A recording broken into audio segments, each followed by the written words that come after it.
Muito bem, esse é o momento aqui que nós estamos fazendo de forma rápida, mas um momento muito importante também. Mas agora, então, nós vamos para um momento que muitos aguardam aí durante a semana, que é o momento, então, onde nós vamos recapitular aquilo que nós estudamos na lição durante essa semana. E para hoje nós temos aí dois amigos especiais, sempre são amigos, né? A gente não traz inimigo aqui não, mas duas pessoas especiais. Gostaria de chamar a primeira, a Daíse, representando então a classe 6, a nossa diretora da Escola Sabatina. É muito bom ter você conosco, nossa diretora, porque nos abrilhanta ainda mais o nosso programa aqui. Seja bem-vinda. Muito obrigada, o prazer é meu. Ah, muito bem. E nós temos aqui, eu não vou dizer o que eu ia dizer, porque talvez, não precisa anunciar muito, mas ele está conosco aqui por muitas vezes.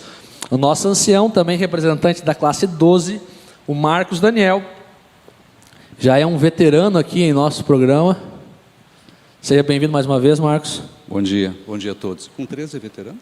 Já não, com 2 já é veterano aqui. Com 2 já... Com 3 pede música. Bom dia, classe 12. E alguns estão presentes e alguns estão pelo vídeo. Muito bem. Muito bem, amigos. Nós estudamos a lição essa semana. Mais uma vez, o nosso tema central é a questão da educação e a redenção. E tivemos essa semana um tema muito interessante, que trouxe e repetiu uma palavra aí que talvez é mistério para muitos. E essa palavra se repetiu, inclusive nós vamos repetir muito ela aqui essa manhã também. Mas o tema da lição 4 é os olhos do Senhor, a cosmovisão bíblica. O nosso verso para reflexão da semana está em Provérbios capítulo 15, verso 3. E diz assim: os olhos do Senhor estão em todo lugar, contemplando os maus e os bons. Muito bem, vamos então direto ao ponto para nós entendermos um pouquinho mais essa questão, o que significa essa palavra cosmovisão, que a Bíblia e a lição tanto falaram nessa semana. Muito bem, então minha amiga Daíse vai estrear conosco hoje o programa, já estreando e já também com as respostas. E a pergunta é justamente essa, minha amiga: o que é cosmovisão? A lição trouxe essa explicação, mas a gente gostaria talvez de ouvir de você, o que você pensa. Mas o que é cosmovisão? E como o nosso modo de ver as coisas pode afetar a nossa vida espiritual. Como o pastor Evandro comentou, realmente é uma palavra que às vezes assusta, parece um mistério para muitos.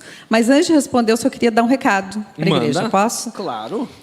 Em primeiro lugar, eu queria deixar o meu agradecimento para todos aqueles que de alguma maneira se envolveram durante esse período de pandemia que já se arrasta há tantos meses, para que a escola sabatina, a programação da igreja continuasse acontecendo. Nós sabemos que foram muitos os envolvidos, são muitos elementos que compõem a gente que está na frente, a gente que está por trás dos bastidores, e a gente agradece muito em nome da Escola Sabatina o envolvimento de todos. E queria aproveitar para deixar o meu apelo, principalmente para aqueles que estão em casa. A gente entende que nesse momento muitos precisam se resguardar, muitos têm que manter o isolamento, seja por ser grupo de risco, problema de doença, seja lá o que for. Mas você que pode, volte para a casa do Pai. Queremos deixar esse apelo, temos ainda um número limitado, mas um número grande, temos as inscrições, e é importante que a gente encontre alegria em estar reunidos aqui em família, todos juntos. Então, fica aqui o meu apelo àqueles que podem, já estão trabalhando, já estão com outras atividades, que realmente retornem para adorar na casa do Pai. Tá? Isso, deixa eu aproveitar esse momento, então, já que tu agradeceu aí. Primeiro dizer de que nós, governo da Escola Sabatina, somos abençoados porque temos uma grande líder. Então, muito obrigado também pela sua liderança, e mesmo quando estava à distância, estava sempre nos ajudando, nos auxiliando e nos dando suporte para fazer isso. E, em segundo ponto, muitos já têm aí nos parabenizado, muitos já têm comentado, hoje se comemora também o Dia do Pastor na Igreja Adventista. Sério? Olha só. Poucos sabiam, né? Mas um ponto interessante que nós temos despertado como igreja é a função, olha só que interessante, Daíse, a função do professor da Escola Sabatina como um pastor. Talvez não foi um camarada, o pastor Tauber formou assim, né? Trabalhou no ministério, mas muitos dos outros não se formaram talvez na faculdade de teologia. Eles não estudaram 4 anos, não têm um diploma bacharel em teologia, mas na sua função como professor da classe, ao acompanhar a sua classe, ao estar junto dos seus alunos, ao perceber quando alguém falta, ao estar doente, dar um suporte emocional, seja qual ele for, ao estar presente cuidando das suas ovelhas dentro da sua classe, a igreja hoje reconhece essas pessoas como pastores, leigos, mas pastores. Então vai o nosso parabéns também a todos os professores da Escola Sabatina. Pastora também, claro, professora da Escola Sabatina também entra nesse ponto. Mas a todos aqueles que têm se dedicado em frente à sua classe a ensinar, a auxiliar, a abençoar. E também um parabéns para eles nesse dia também. Ok. Vamos seguir, então, com a recapitulação da nossa lição. Pergunta do pastor Evandro, então, o que é a cosmovisão e como isso afeta a nossa vida espiritual, correto? Isso mesmo. Em primeiro lugar, é importante a gente saber que essa palavra pode parecer um mistério, mas fato é que todos possuem uma cosmovisão, saibam ou não do que se trata. Tá? E outro ponto do qual a gente pode partir é que não existe uma cosmovisão neutra. Vamos, então, entender o que pode ser. Se formos buscar no dicionário, nos diz que a cosmovisão é uma maneira subjetiva de ver e entender o mundo, especialmente as relações humanas e os papéis dos indivíduos e o seu próprio na sociedade, assim como as respostas a questões filosóficas básicas, como a finalidade da existência humana, a morte e outros pontos. Então, a gente vê que isso abrange conceitos que todos nós, de alguma maneira, temos. Eu achei até interessante que o pastor Michelson Borges coloca no livro dele, dizendo que assim como os órgãos do corpo, nós temos amígdalas, temos apêndice, mas só nos damos conta quando elas inflamam e nós temos que nos submeter a uma cirurgia. Então, a cosmovisão a gente pode viver sem se dar conta, mas quando chega um momento de decisões, alguma coisa, alguma necessidade maior, a gente revela aquela cosmovisão que a gente formou. Mas o que forma a nossa cosmovisão? Isso pode ser formada por... Pode ser não, são vários fatores que vêm a compor a nossa cosmovisão. A partir dos nossos pais, a comunidade em que estamos inseridos, as nossas experiências vividas, as ideias do passado que acabam por moldar o nosso presente também. Existe uma questão cultural, informações recebidas, tudo isso vai formando uma cosmovisão. Isso se torna intrínseco, inerente ao ser, à pessoa.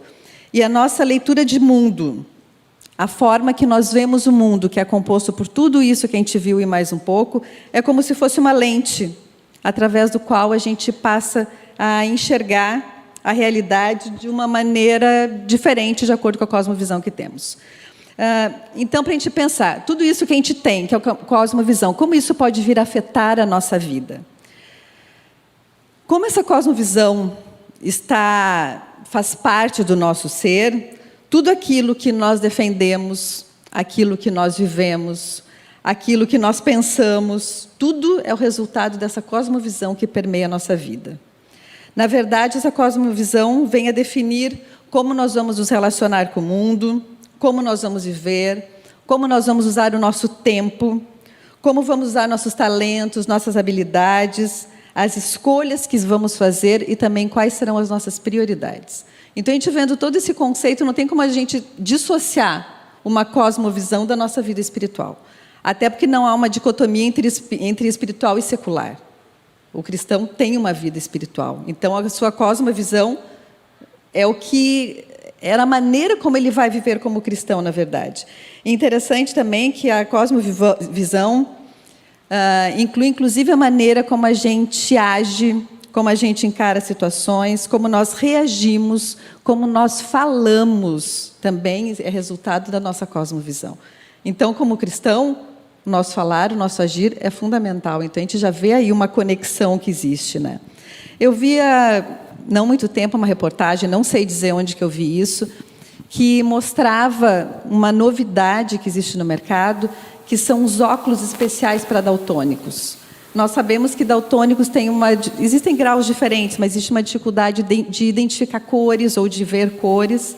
Então, aparecia a imagem ali de como o daltônico via o mundo antes de utilizar aqueles óculos especiais. E, posteriormente, até apareceu ele colocando óculos, apareceu a emoção dele ao enxergar o mundo de uma maneira diferente. E aí apareceu na imagem o antes e o depois da visão dele. Então, a gente vê como o mundo adquire um brilho, uma cor, uma vivacidade. A realidade é a mesma, mas a maneira de ver aquela realidade se torna totalmente diferente. E essa é a nossa cosmovisão. A realidade é uma. Como que nós enxergamos isso? Como que nós encaramos, né? Aí entra a importância de termos uma cosmovisão cristã, Aí sabemos que existem diferentes cosmovisões. A nossa do cristianismo é baseada no teísmo, né? Um Deus pessoal, um Deus infinito. E isso, na verdade, nos traz muitas respostas, que é aplicando essa sentido a olharmos com esse modo de encarar a vida baseado na palavra de Deus, né? Muito bom. Ela estava dizendo que estava nervosa lá atrás, que a resposta ia ser simples, eu não achei nada assim. Muito bom. Foi uma benção. Mas uma coisa que tu falou, e daí me chamou a atenção. Essa ilustração que tu usou do óculos do daltônico, eu acho que ela se encaixa muito bem no nosso tema. Inclusive, já vou fazer a ponte aqui para a pergunta para o Marcos Daniel. Porque quando Deus nos criou, Ele nos criou para enxergar perfeitamente, né? E a gente vê que o pecado que entrou no mundo e agora nossa natureza é pecaminosa, faz com que a gente fique, entre aspas, daltônico. A gente não consegue enxergar o mundo da forma que Deus queria que nós enxergássemos. E a gente vê então que a Bíblia e o conhecimento de Deus se torna então um óculos para eu poder então enxergar o mundo da forma que eu deveria enxergar. E aí então aqui a gente já está fazendo uma ponte aqui, meu amigo, porque a lição falou também essa semana a respeito da importância de conhecer a Deus, e aí não só saber quem Deus é, mas conhecer de forma íntima, de forma prática, e como isso influencia não apenas na nossa forma de ver o mundo, mas também na nossa forma de educar. E é justamente essa pergunta que a gente gostaria que você nos ajudasse a entender. Como conhecer a Deus e seus atributos, as suas características, como isso pode nos fortalecer a educação cristã, pode nos ensinar cada vez mais? Bom, eu acho que existem diversas maneiras de responder isso, porque argumentos não faltam. Eu peguei apenas 2. Nós podemos começar olhando e pensando em fontes primárias, o início de tudo. E quando nós falamos em fontes primárias, nós encontramos uma das dificuldades que os evolucionistas, as pessoas que acreditam na evolução, têm.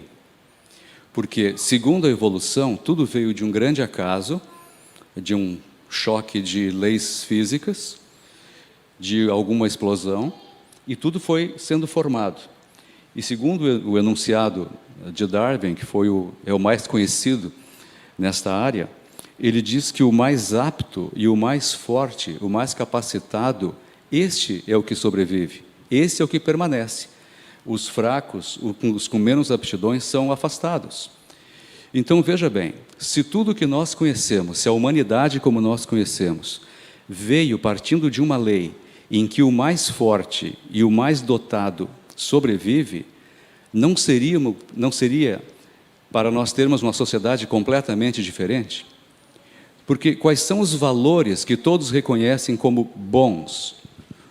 Bondade, longanimidade, amor, paz. Como assim? Se o mais forte sobrevive, o mais forte toma o que ele quer, e o mais fraco que seja descartado. Essa deveria ser a lei do mundo se a origem tivesse sido esta, o acaso. Mas como nós temos noção do que é bom, do que é útil, do que é belo, de onde vem essa noção?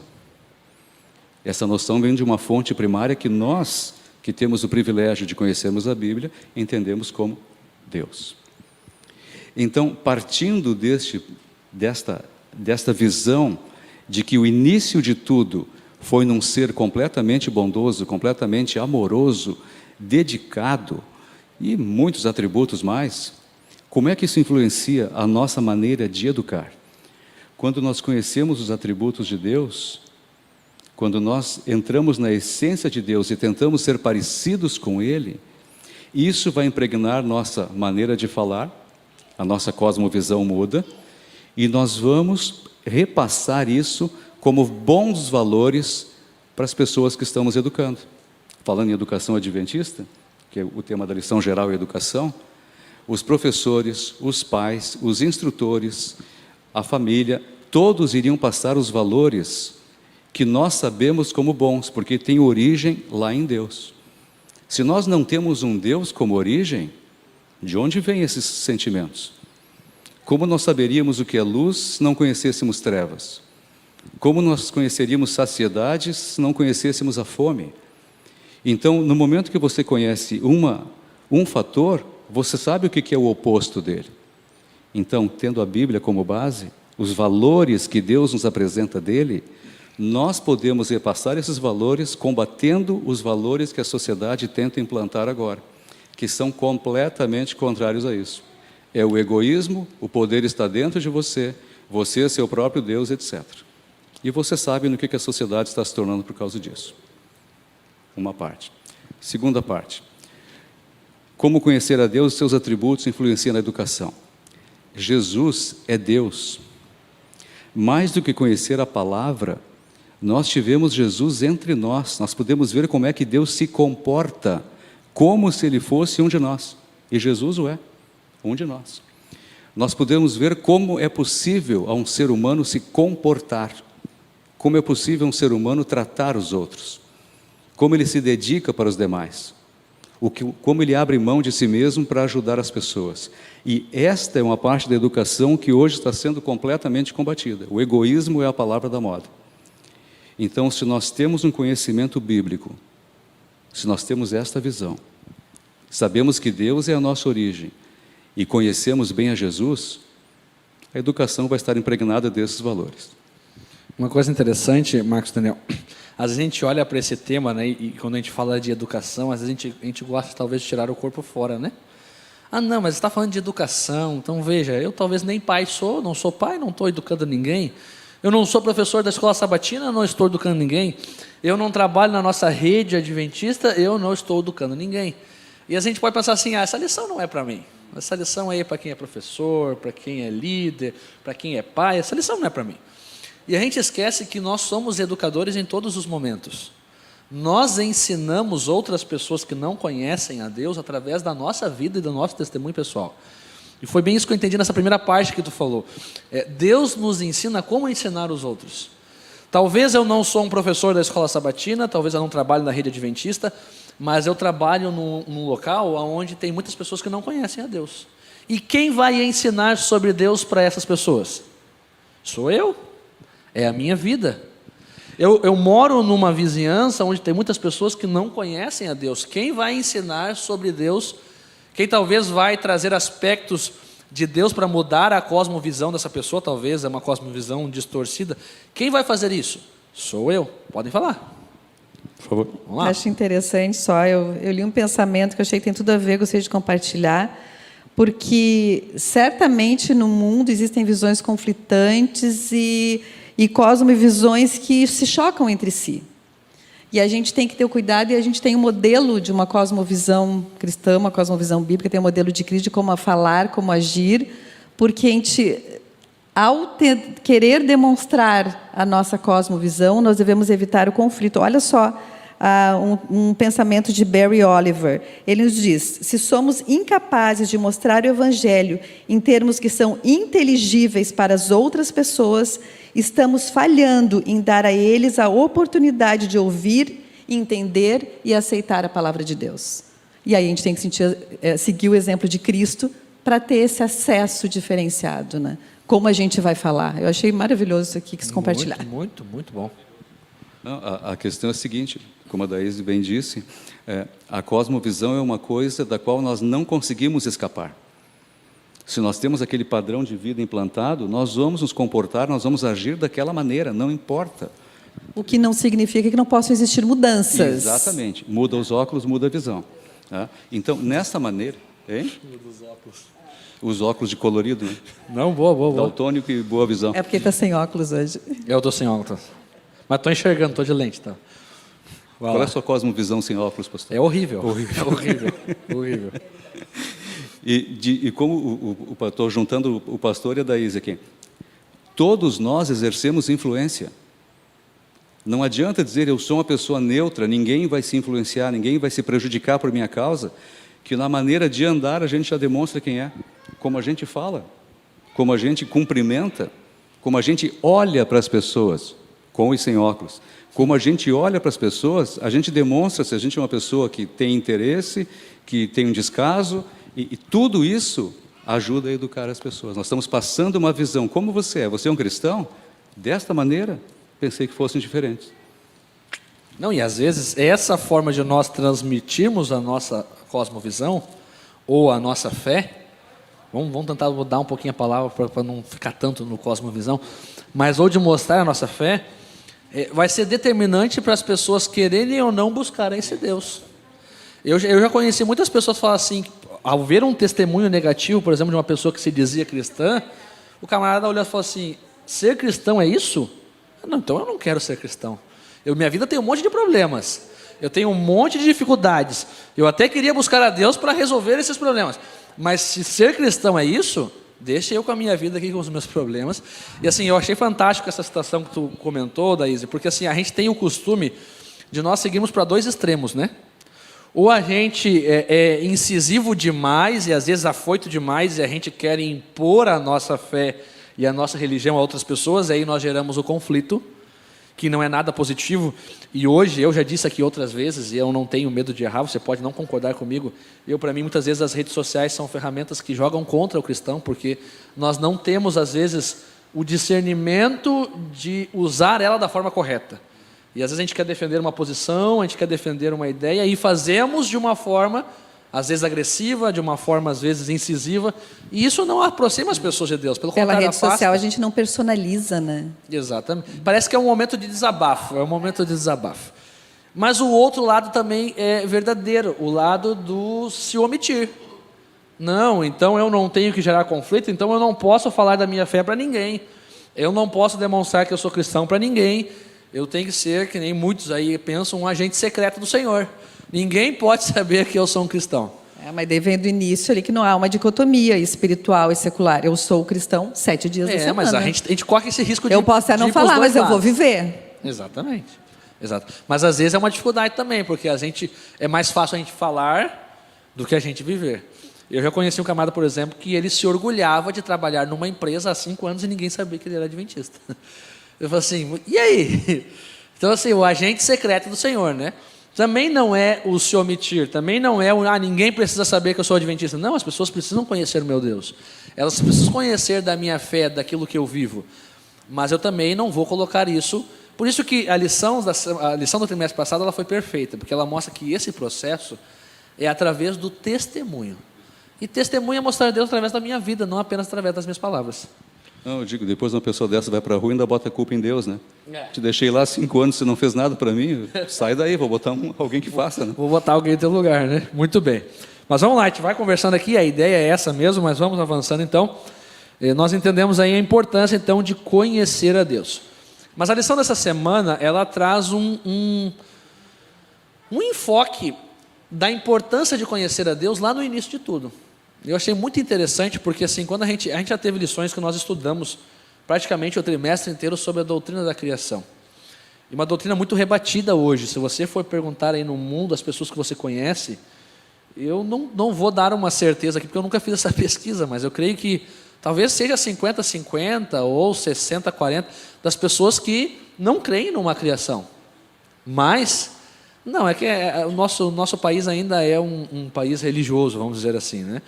Mas assim, há muitas pessoas hoje, e não só no meio acadêmico, a gente acha às vezes que é só no meio acadêmico, né? Que não creem em um Deus Criador.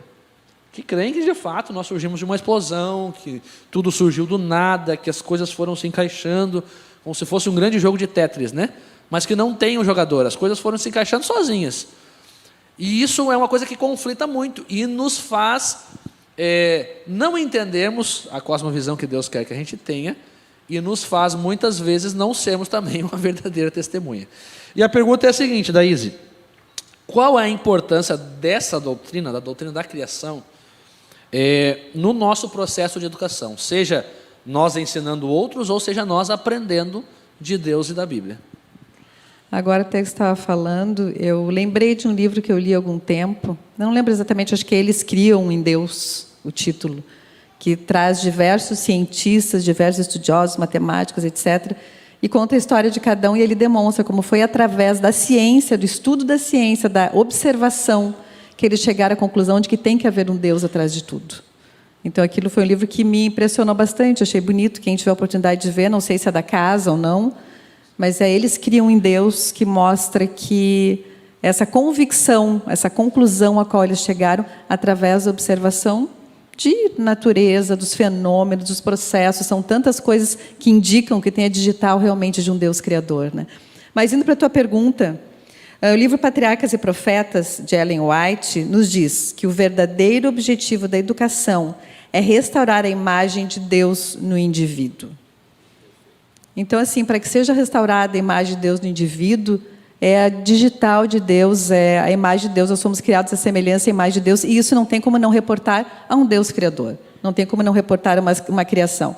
E, na verdade, essa convicção de que existe um Deus criador, essa doutrina da criação é básica, faz toda a diferença na formação da nossa cosmovisão, porque, na verdade, tudo aquilo que cremos como cristãos, se nós tirarmos a criação de lado, tudo deixa de fazer sentido. Então, na verdade, é tudo e é fundamental para isso, né? Deus como uma realidade sendo o nosso Criador, né?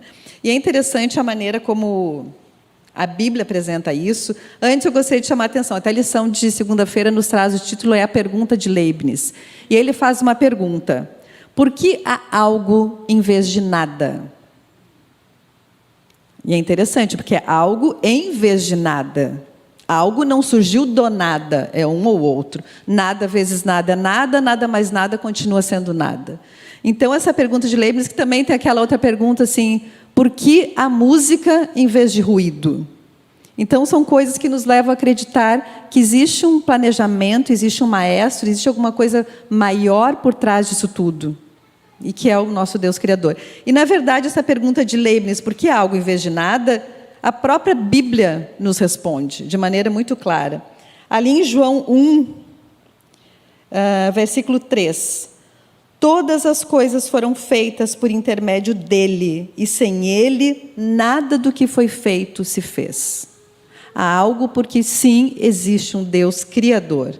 Gênesis 1 nos traz a mesma resposta ali quando lemos, no princípio, criou Deus os céus e a terra.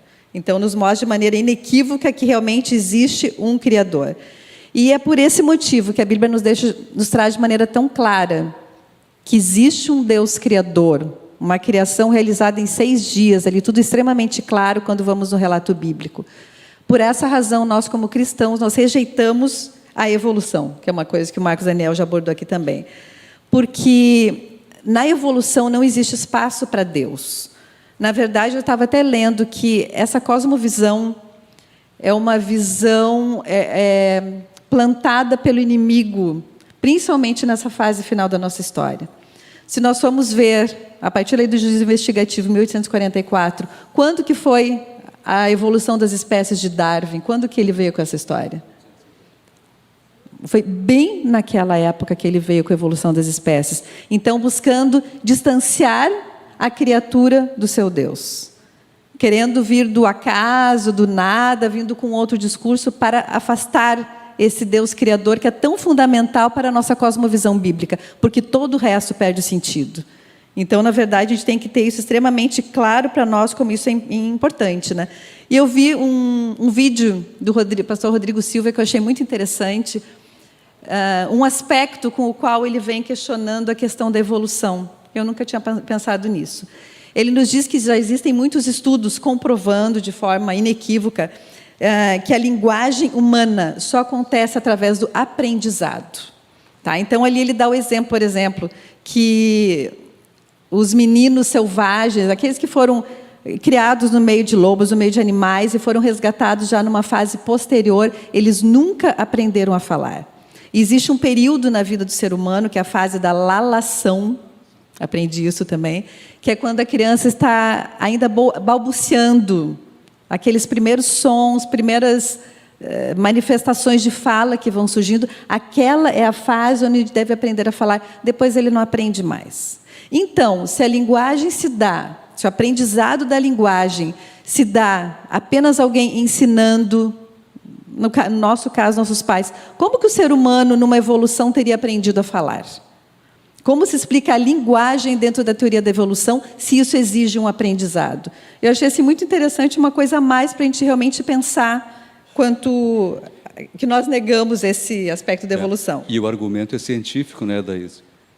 O argumento da lalação Totalmente é científico. científico. Então, tu não acredita na Bíblia, mas acredita na ciência. A ciência está dizendo isso. Passou essa fase, não aprende mais. Então é isso, eu digo, acreditarmos em Deus como Criador é básico para termos uma visão equilibrada e entendermos tantos outros aspectos bíblicos, história, e até a razão de estarmos aqui, né?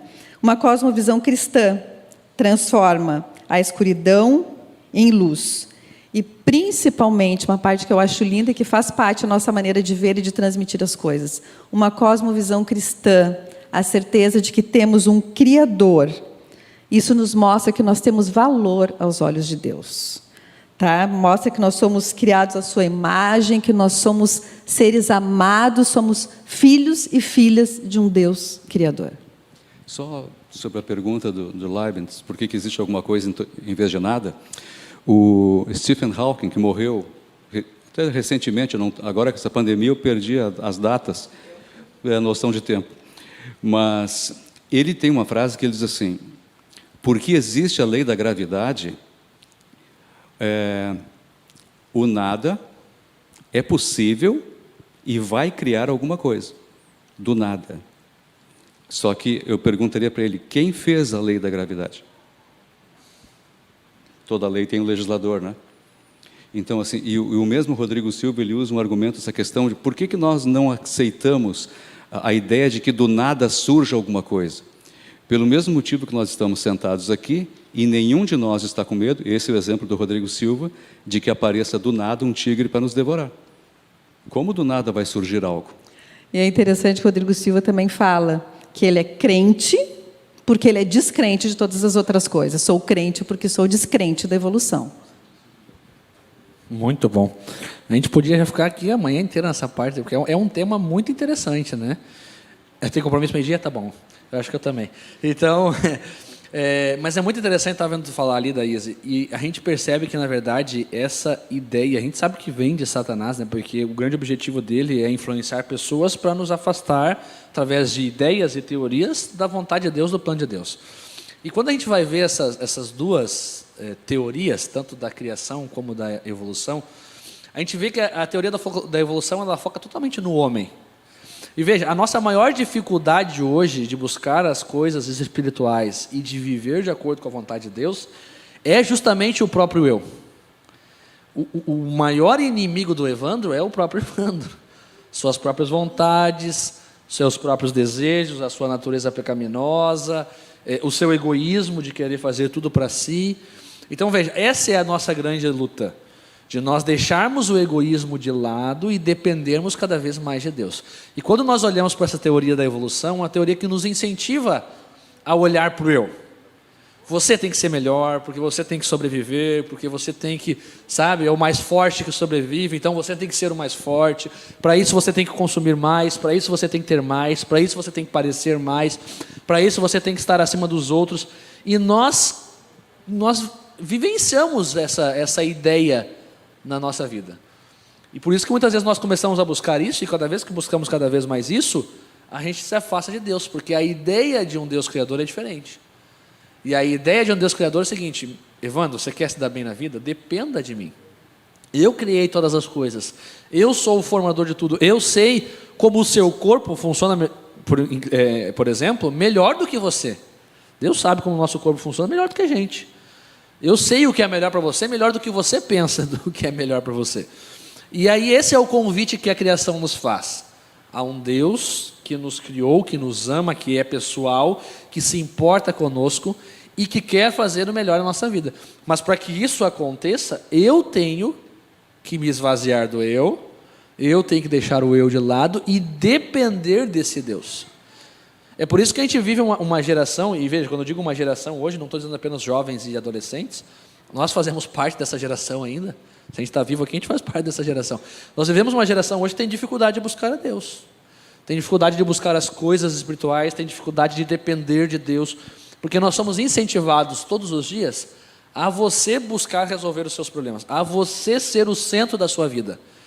E aí, quando nós fazemos de nós o centro da nossa vida, não há espaço, como tu comentou antes, não há espaço para Deus ser o centro.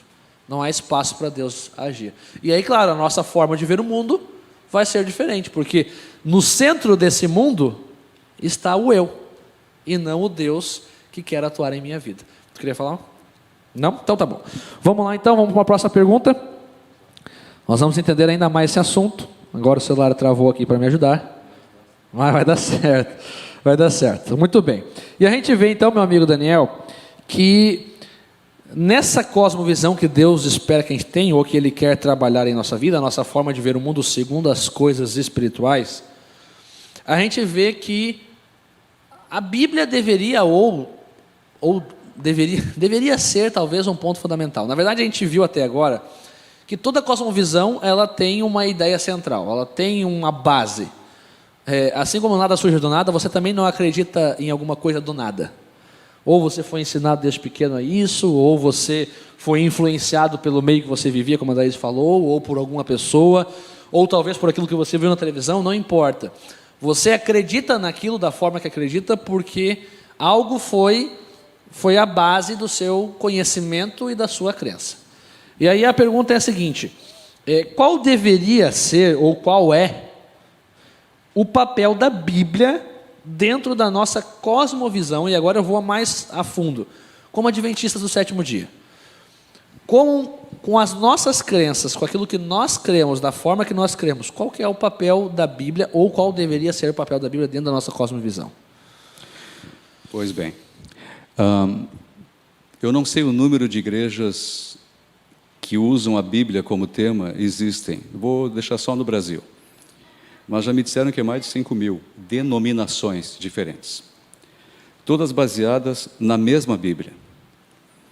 Então, se eu disser assim, a Bíblia nos dá a cosmovisão que nós devemos seguir, não, mesmo não. Porque é possível que eu leia a Bíblia, mas siga caminhos diferentes, que ela não autoriza. Então, o que eu penso? Eu penso o seguinte, que muitas pessoas leem a Bíblia, mas já vêm com uma ideia pré-concebida. Outras rejeitam a Bíblia não por si, mas porque foram ensinadas a rejeitar a Bíblia.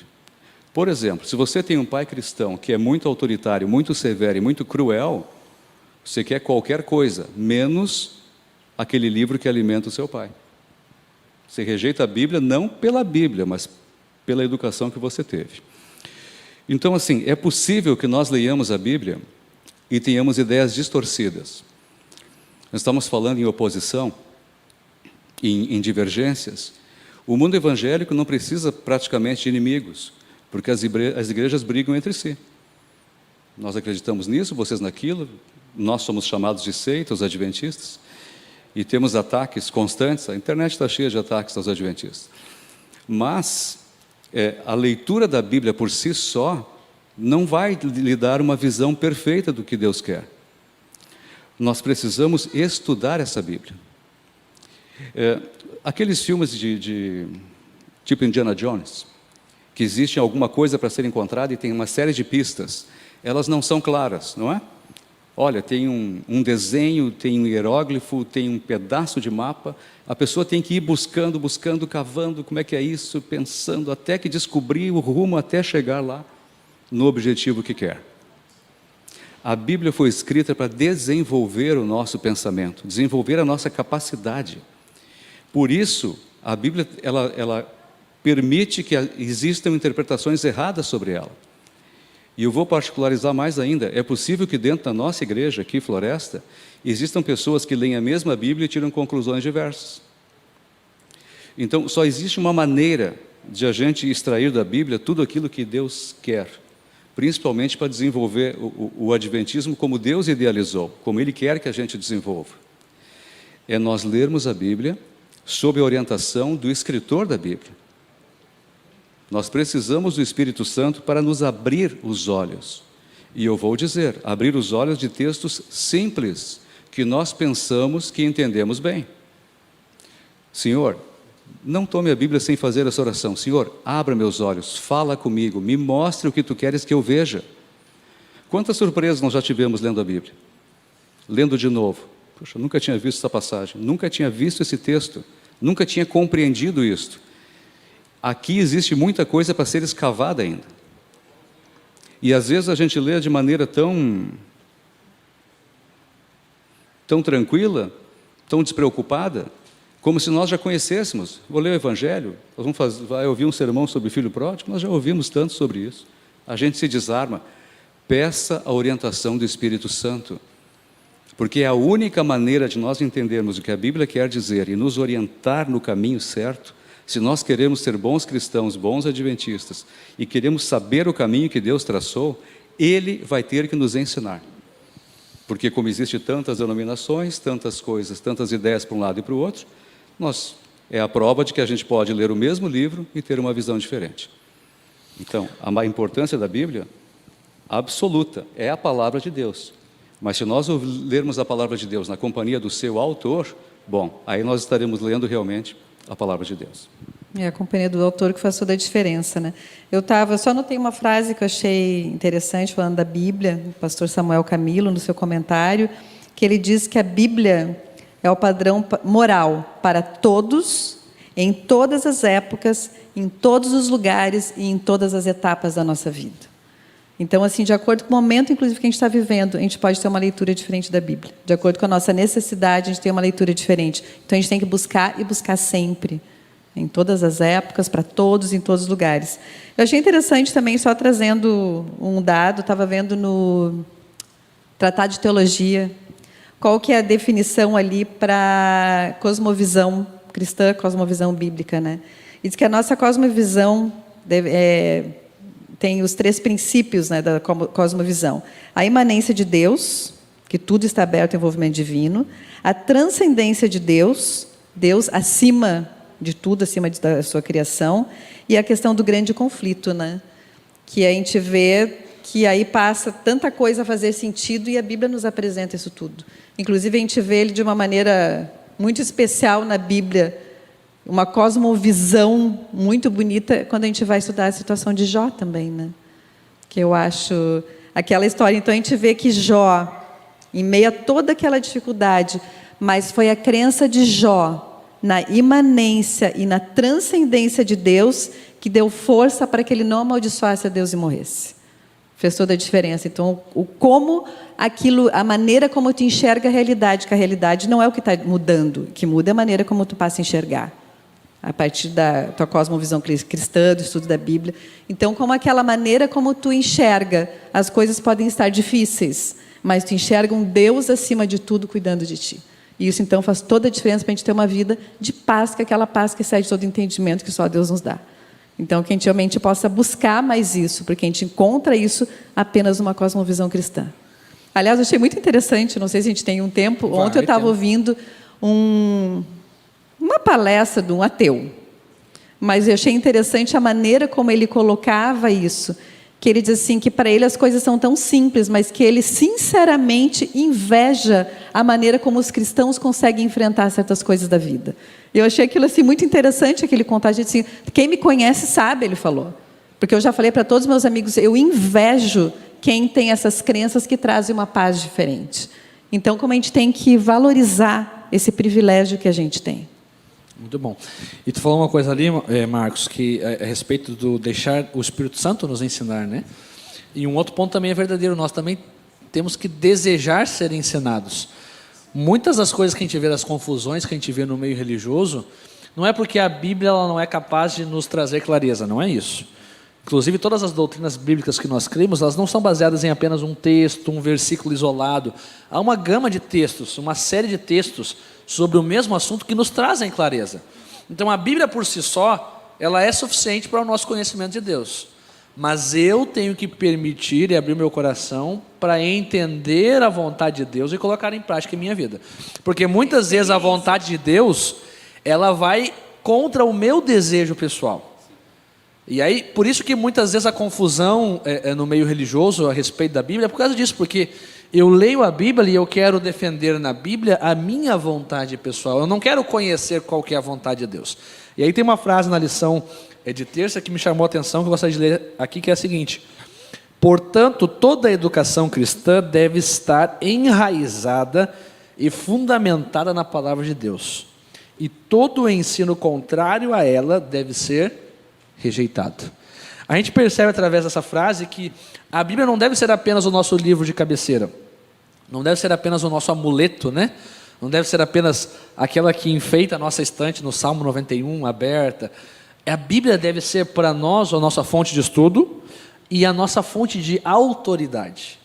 Quando a Bíblia, eu entendendo que ela é a palavra de Deus, for a fonte de autoridade para mim, e eu entendo que é o meu Deus Criador que quer me ensinar porque quer o melhor para mim, mesmo que eu aprenda algo que vá contrário à minha vontade, eu vou me permitir ser transformado e viver aquilo num processo, obviamente, de tempo, porque a Bíblia é a fonte de autoridade para mim. Eu já dei muitos estudos bíblicos e eu já tive muitas experiências assim que me marcaram negativamente. Porque eu fui dar estudo bíblico para a pessoa e aí nós estávamos estudando algumas verdades bíblicas. E aí eu vou citar aqui, porque você sabe, é uma verdade bíblica, nós chegamos ali no momento, nós estávamos estudando sobre o sábado. E nós estudamos ali uma hora e meia sobre o sábado, e vimos diversos textos, mais de 15, 20 textos a respeito do sábado. E mostrando ali que o sábado é o dia do Senhor, que esse é o dia que Deus preparou lá na criação para que a gente pudesse adorar, para que a gente pudesse santificar, pudesse estar em contato com o nosso Criador. E aí no final daquele todo estudo, a pessoa foi acreditando, e olha, de fato a Bíblia diz isso. E aí a gente já fica até feliz, né? Tá dando certo, a gente está conseguindo fazer a pessoa entender. E aí quando chegar no final do estudo, a gente sempre faz ali um momento de decisão, né? E aí então eu perguntei para aquela pessoa, olha, você entendeu que o sábado é o dia de Deus, a Bíblia nos diz isso, não é eu, Evandro, não é a igreja adventista. Você entende? Sim, eu entendo. E aí a segunda pergunta era decisiva, né? Tá, e qual dia, a partir de hoje, você decide então fazer como seu dia de adoração? Qual dia que você decide adorar, santificar? E aí a pessoa me respondeu, o domingo. E aí foi um balde de água fria, né? Como diz o gaúcho, caiu os buteados do bolso, tudo. Porque imagina, eu estudei 1h30 a respeito do sábado, a pessoa entendeu e viu na Bíblia que o sábado era o dia do Senhor, mas ela ainda assim no seu coração iria adorar o domingo. Aí a pergunta é, por quê? E eu percebi no decorrer do nosso estudo, que na verdade a fonte de autoridade daquela pessoa nunca foi a Bíblia. A fonte de autoridade daquela pessoa foi a igreja, e a tradição da igreja e aquilo que a sua igreja, que ela frequentava na época, lhe ensinava. Então veja, se a Bíblia não for a nossa fonte de autoridade, não adianta eu tentar mostrar na Bíblia algumas verdades. E aí tanto é que eu mostrei ali o sábado, a pessoa entendeu, mas ela guarda o domingo, porque a igreja ensina que é o domingo. E para ela a autoridade é a igreja. Um outro caso também foi verdadeiro, onde com uma outra pessoa, de uma outra denominação, eu tive a mesma dificuldade, não no sábado, mas no outro assunto. E a resposta dela foi a seguinte, não, eu vivo assim porque o meu pastor disse que é assim. Então a gente vê que em alguns contextos religiosos, algumas pessoas têm dificuldade de viver a vontade de Deus através da Bíblia, porque a Bíblia não é sua fonte de autoridade. A fonte de autoridade é a igreja, talvez o líder religioso. Em outros contextos, o pastor é aquele que traz a autoridade. Muitas vezes o membro da igreja não tem o costume de ler a Bíblia, porque ele se sente alimentado por aquilo que o pastor diz para ele. Então veja, tudo isso nos ensina de que a Bíblia tem que ser a nossa fonte de autoridade. Quando a Bíblia for a nossa fonte de autoridade, entendendo que ela é a palavra de Deus, de um Deus Criador que se preocupa, nos ama e quer o melhor para nós, eu vou então buscar ler mais a Bíblia, buscando a presença do Espírito Santo para que nos dê esse discernimento, mas com o coração aberto para ser transformado por ela e pelo poder de Deus.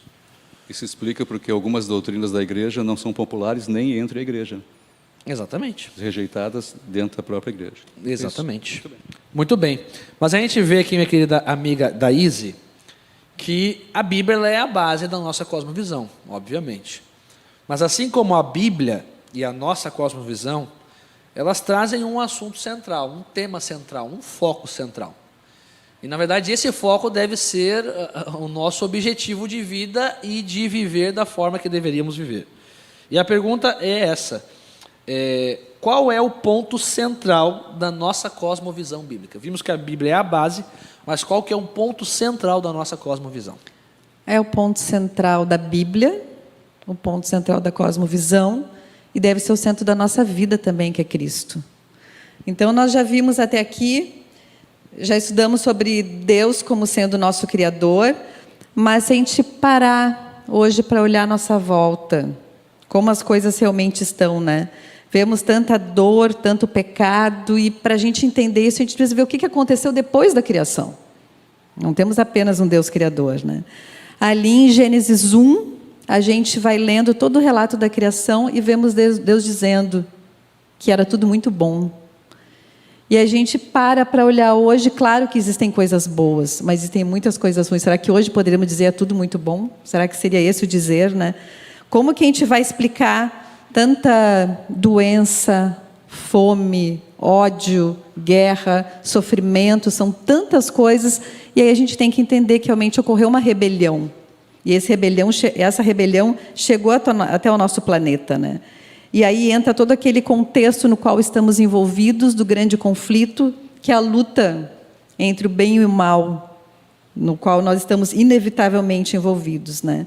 Só que essa rebelião, a Bíblia nos mostra que ela teve um começo, ela tem um meio que nós estamos vivendo e que ela terá um fim também.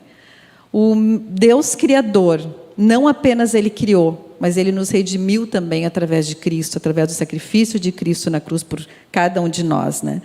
Embora nós tenhamos sido criados perfeitos, à imagem de Deus, como já vimos, ficamos sujeitos à morte, porque o salário do pecado é a morte. Uma vez que entrou o pecado no mundo, nós ficamos sujeitos à morte. Mas através de Cristo, Deus comprou a humanidade novamente. E por isso nós somos chamados a adorá-lo. Em João 3,16 lemos: porque Deus amou o mundo de tal maneira que deu seu Filho unigênito para que todo aquele que nele crê não pereça, mas tenha vida eterna. E essa é a grande promessa que Deus tem para todos nós. São as boas novas da salvação. Esse é o nosso evangelho, que deve ser proclamado, que deve ser vivido e que é exemplificado ali através dos 3 anjos voando pelo meio do céu, as mensagens angélicas, né? Mas no momento em que nós entendemos e reconhecemos quem é esse nosso Deus, um Deus criador, um Deus redentor, e que nos promete que haverá um fim também, que é um Deus salvador, que Ele vem nos buscar, virá pela segunda vez. Qual que é a nossa resposta nesse momento? No momento que nós entendemos esse Deus de amor que nós temos, isso, na verdade, nos leva a ter uma relação de amor com esse Deus. E essa relação de amor com o nosso Deus é o que repercute na nossa vida física, emocional, moral, espiritual. Ou seja, vai ser a nossa maneira de vestir, nossa maneira de falar, nossa maneira de andar, as coisas que a gente compra, tudo se reflete como resposta ao entendimento do que esse grande Deus fez e faz por nós ainda hoje, né? Então a gente vê que a criação, na verdade, explica o universo material, como as coisas surgiram, como as coisas existiram, como tudo que foi feito se fez. Mas a revelação revela a natureza do amor de Deus e exibe os seus propósitos restauradores para o universo. E é essa visão que, na verdade, nos dá uma esperança, que nos dá uma cosmovisão com esperança, porque nós temos um futuro diferente do que Ele nos promete, né? E eu achei bem interessante também, aqui na página 50, só quem tem a parte do professor ali, que nos diz que a cosmovisão cristã sustenta uma visão muito elevada da humanidade e nos dá 2 razões que justificam, que trazem o benefício dessa cosmovisão cristã. Primeiro, nos mostra que somos criados por Deus, somos dele e devemos ser tratados de acordo com os critérios de Deus para nós, de acordo com o sonho de Deus, né? E, em segundo lugar, somos redimidos pelo sangue do Filho de Deus e, portanto, nosso valor não pode ser medido. Então, somos chamados a adorar esse Deus redentor também. Muito bem. Última perguntinha, então, aqui, meu amigo, em 1 minutinho. A gente viu, então, a Bíblia como a base da nossa cosmovisão. Cristo é o centro da cosmovisão e da Bíblia. Mas esse Cristo que é Deus, Ele nos chama a olhar para a sua lei. A lição nos ensina isso. Porque a lei reflete o caráter de Deus. A lei reflete quem é Deus. E a pergunta é a seguinte: a lei de Deus, ela é de fato relevante para a nossa salvação e para a nossa vida espiritual? Se a pergunta é relevante, eu digo sim. Se ela é a causa da nossa salvação, não. A lei nos salva? Não. Filipenses 2:8, pela graça sois salvos? Sim. Pela graça, mediante a fé. Bem, qual é a importância da lei? pastor já matou a questão. A lei é o caráter de Deus. A lei, ela representa o caráter de Deus. E nós, por experiência de vida cristã, nós sabemos como é Deus. Como Ele cuida de nós, como Ele nos trata, os presentes que Ele nos dá todos os dias. E nós, nesta caminhada cristã, estamos indo para morar com Ele. Então, a lei nos mostra como desenvolver o caráter de Deus em nossa vida, para que nós habitemos com Ele sem impedimentos, para que nós cheguemos no lar eterno harmônicos com esse Deus. Se a lei molda o nosso caráter, nós chegamos lá com um caráter parecido com o de Deus, conforme Ele deixou na sua lei. Então, a lei vai nos salvar? Não. Mas nós temos que ter também em mente uma coisa: a salvação é pela graça, mas o critério de julgamento é pelas obras. Porque Cristo virá para dar a cada um segundo as suas obras. Quem fez o bem e quem fez o mal serão apartados ovelhas e bodes. Então, a lei tem uma importância, sim, no que nós vamos fazer com a salvação que nós ganhamos pela graça. A lei é importantíssima, molda o nosso caráter, nos mostra o padrão que Deus exige, como nós sejamos com o nosso próximo. E assim, ela é importantíssima. Ela é, como é a palavra que você usou? Se a lei é? Relevante. Relevante para a nossa salvação, muito relevante. Nos salva? Não, mas é muito relevante. A gente deveria amar a lei, porque a lei é o caráter de Deus, estamos amando o próprio Deus. Muito bem. Tema muito bom, nosso tempo aí acabou. Marcos, ora para nós encerrarmos esse momento, então. Querido Deus e Pai, muito obrigado, Senhor, pela luz que vem da Tua Palavra. Muito obrigado porque nós temos acesso à Tua Palavra e podemos estudá-la juntamente contigo. Muda, Senhor, a nossa visão, que entendamos o que Tu queres nos dizer e que a Tua Palavra em nossa vida frutifique para que nós não apenas tenhamos a bênção da salvação, mas que estendamos essa salvação a todos quantos entrarem em contato conosco. Continua presente conosco, abre o nosso coração à Tua influência e do Teu Espírito Santo. Pedimos e agradecemos por Jesus. Amém. Amém. Muito obrigado, amigos. Obrigado você pela sua presença. Continue presente conosco no nosso culto. E a nossa lição da Escola Sabatina volta na semana que vem.